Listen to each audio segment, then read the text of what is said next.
মানুষ বড় স্বার্থপর। যখন তার স্বার্থ শেষ তখন তোমার প্রয়োজনও শেষ। যখন তার স্বার্থ শেষ হবে না তোমার প্রয়োজনও শেষ হবে না। এটা শুধুমাত্র শ্বশুরবাড়ির লোকজনই পারে, আর কেউ না। আগে ভাবতাম যে মানুষ তার শাশুড়ির সঙ্গে সারাটা জীবন কেন কাটাতে পারে না, কারণ তার শাশুড়ি কথায় কথায় খোঁটা দেয়, তাকে নিচু করে, এই কারণেই কাটাতে পারে না। কিন্তু নিজের মা তো এইসব করতে পারে না, কথায় কথায় খোঁটাও দেয় না, নিচেও করে না, আর কোনো ভুল হলে আপন তাকে নিন্দাও করে না, বলে সব ঠিক হয়ে যাবে। এই কথাগুলো আমি আমার জীবন দিয়ে বুঝছি যে কতটা বাস্তব। আগে হেসে উড়িয়ে দিতাম, কিন্তু এখন আর হাসি না, নিজের জীবন দিয়ে বুঝছি কতটা সত্যি।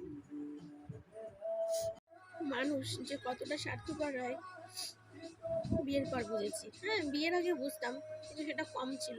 কিন্তু বিয়ের পর এখন বুঝেছি যে মানুষ কতটা স্বার্থপর হয়, নিজের স্বার্থের জন্য সে কত কিছু করতে পারে। ওই জন্য এখন আর কাউকে নিজের বলে মনে হয় না, আর কাউকে বিশ্বাসও করতে মনে হয় না যে না, এই মানুষটা আমার আপন, আমার নিজের।